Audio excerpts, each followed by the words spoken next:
Word പ്രോസസ്സറിൽ നാം തയ്യാറാക്കിയ ഒരു ഡോക്യുമെന്റിന്റെ ഉള്ളടക്ക പട്ടിക തയ്യാറാക്കുന്നത് എങ്ങനെ? ഉള്ളടക്ക പട്ടിക ഇൻഡെക്സ് ടേബിൾ തയ്യാറാക്കാം.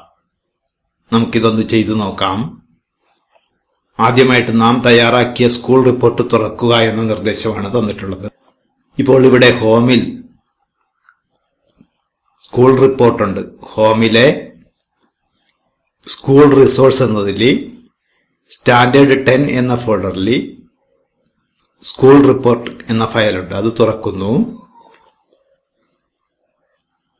ഇനി നമുക്ക് ഇതിന് ഓരോ സ്റ്റൈലുകൾ നൽകേണ്ടതുണ്ട്. ഇവിടെ കാണുന്ന സ്റ്റൈൽ ബോക്സിൽ നിന്ന് ഓരോ ഹെഡിങ്ങിനും സബ് ഹെഡിങ്ങിനും ഓരോ സ്റ്റൈലുകൾ നൽകുകയാണ്. ഇപ്പോൾ ഇവിടെ ആമുഖം എന്നത് സെലക്ട് ചെയ്യുന്നു. അതിന് സബ് ടൈറ്റിൽ എന്ന സ്റ്റൈൽ കൊടുക്കുകയാണ്. അക്കാദമിക പ്രവർത്തനങ്ങൾ എന്നുള്ളതിന് ഹെഡിങ് 1 എന്ന് കൊടുത്തു. ഇവിടെ ഹെഡിങ് 2 എന്ന് കൊടുക്കുന്നു. ഇതുപോലെ ഈ ഡോക്യുമെന്റിലുള്ള ഹെഡിങ്ങുകൾക്കെല്ലാം അതിന്റെ സ്വഭാവത്തിനനുസരിച്ച് ഓരോ സ്റ്റൈൽ നൽകുകയാണ്.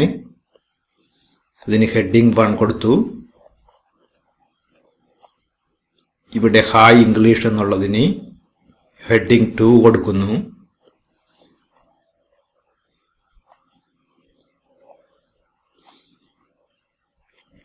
നൂറുമേനിക്കുള്ള നിലമൊരുക്കൽ എന്നത് സെലക്ട് ചെയ്തതിന് ശേഷം അതിന് ഹെഡിങ് 1 എന്ന് കൊടുത്തു. അതുപോലെ താഴെയുള്ള ഓരോന്നിനും സ്റ്റൈലുകൾ കൊടുത്തതിന് ശേഷം നമുക്ക് എവിടെയാണോ ഉള്ളടക്ക പട്ടിക വേണ്ടത് അവിടെ മൗസ് പോയിന്റർ വെച്ച് ക്ലിക്ക് ചെയ്യുക. ഇവിടെ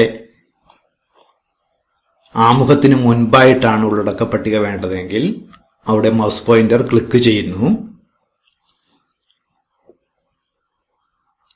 ഇനി ഇവിടെ ഇൻസെർട്ട് മെനു ബാറിലെ ഇൻസെർട്ട് എന്നതിൽ ക്ലിക്ക് ചെയ്യുന്നു. ഇൻഡെക്സ് ആൻഡ് ടേബിൾസ് എന്നതിൽ ഇവിടെ കാണുന്ന ഇൻഡെക്സ് ആൻഡ് ടേബിൾ എന്നത് ക്ലിക്ക് ചെയ്യുന്നു. ഇനി ഇവിടെ ടൈറ്റിൽ എന്നത് കൊടുത്തിരിക്കുന്നത് ശ്രദ്ധിക്കുക. ഇവിടെ ടൈറ്റിൽ കൊടുത്തിരിക്കുന്നത് ശ്രദ്ധിക്കുക. ടേബിൾ ഓഫ് കണ്ടന്റ്സ് എന്നാണ്. നമുക്കത് മാറ്റി കൊടുക്കാം. ഇവിടെ കാണുന്ന ടൈറ്റിലായിരിക്കും നമ്മളുടെ ഉള്ളടക്ക പട്ടികയിൽ വരുന്നത്. അതുകൊണ്ട് നമുക്കത് മാറ്റി കൊടുക്കാം. മലയാളത്തിൽ തന്നെ ഉള്ളടക്കം എന്ന് കൊടുക്കാം. ഉള്ളടക്കം എന്ന് കൊടുത്തു. ഇനി ബാക്ക്ഗ്രൗണ്ട് സെലക്ട് ചെയ്യുന്നു. ഉള്ളടക്ക പട്ടികയ്ക്ക് ഏതെങ്കിലും നിറം വേണമെങ്കിൽ നമുക്ക് ഇവിടെ നിന്നൊരു നിറം സെലക്ട് ചെയ്യാവുന്നതാണ്. ഇവിടെ ഒരു നിറം സെലക്ട് ചെയ്യുന്നു. ഇവിടെ കാണുന്ന നിറമായിരിക്കും ഉള്ളടക്ക പട്ടികയിൽ വരുന്നത്. ഇനി ഓക്കെ എന്ന ടാബിൽ ക്ലിക്ക് ചെയ്യുന്നു. ഇപ്പോൾ നമ്മൾ സെലക്ട് ചെയ്ത് കൊടുത്ത പേജിൽ ഒരു ഉള്ളടക്ക പട്ടിക പ്രത്യക്ഷമായിട്ടുണ്ട്. അതുകൂടാതെ ഓരോന്നുമുള്ള പേജ് നമ്പരും നമുക്ക് കാണുവാൻ കഴിയുന്നുണ്ട്. ഈ പേജുകളിലേക്ക് പോകണമെങ്കിൽ നമ്മൾ കൺട്രോൾ കീ പ്രസ് ചെയ്തതിന് ശേഷം ക്ലിക്ക് ചെയ്യണം. ഉദാഹരണമായി ഇവിടെ കാണുന്ന അർഹതയ്ക്കുള്ള മറ്റ് അംഗീകാരങ്ങൾ എന്നതിലേക്ക് പോകണമെങ്കിൽ ഇവിടെ കൺട്രോൾ കീ പ്രസ് ചെയ്തുകൊണ്ട് ക്ലിക്ക് ചെയ്താൽ മതി. ഇവിടെ കൺട്രോൾ കീ പ്രസ് ചെയ്തുകൊണ്ട് ക്ലിക്ക് ചെയ്യുന്നു. അർഹതയ്ക്കുള്ള മറ്റ് അംഗീകാരങ്ങൾ എന്നതിലേക്ക് പോയിരിക്കുന്നു.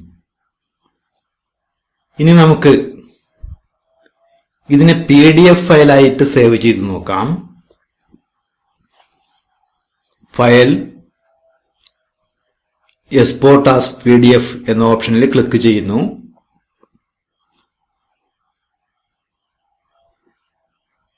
ഇനി ഇവിടെ എക്സ്പോർട്ട് എന്ന ടാബിൽ ക്ലിക്ക് ചെയ്യുന്നു. അതിനൊരു പേര് കൊടുക്കുന്നു. ഇൻഡെക്സ് പേജ് എന്ന് അതിന് പേര് കൊടുത്തു. ഇനി ഇതിനെ സേവ് ചെയ്യണം. ഇപ്പോൾ ഡെസ്ക്ടോപ്പ് എന്നത് സെലക്ട് ചെയ്യുന്നു. ഡെസ്ക്ടോപ്പിൽ സേവ് ചെയ്യുകയാണ്. സേവ് എന്ന ടാബിൽ ക്ലിക്ക് ചെയ്യുന്നു. ഇപ്പോൾ അത് PDF ആയി സേവ് ചെയ്യപ്പെട്ടിട്ടുണ്ടാകും. നമുക്കിനി PDF ഫയൽ തുറന്നു നോക്കാം. ഇത് മിനിമൈസ് ചെയ്യുന്നു. ഡെസ്ക്ടോപ്പിൽ ഇൻഡെക്സ് പേജ് PDF എന്ന ഫയൽ തുറക്കുന്നു. നമ്മൾ സേവ് ചെയ്ത ഫയൽ ഇതാണ്. ഇതിലെ ഉള്ളടക്ക പട്ടിക ശ്രദ്ധിക്കുക. ഇവിടെ ക്ലിക്ക് ചെയ്താൽ തന്നെ നമ്മൾ ഉദ്ദേശിക്കുന്ന പേജിലേക്ക് പോകും. ഉദാഹരണമായിട്ട് സ്കൂൾ കലോത്സവം എന്ന ഭാഗത്തേക്ക് പോകണമെങ്കിൽ 9ാമത്തെ പേജാണത്. അതിലേക്ക് പോകണമെങ്കിൽ ഇവിടെ ക്ലിക്ക് ചെയ്താൽ മതി. സ്കൂൾ കലോത്സവം എന്നതിൽ ക്ലിക്ക് ചെയ്യുന്നു. സ്കൂൾ കലോത്സവം എന്ന ഭാഗത്തേക്ക് പോയിരിക്കുന്നു.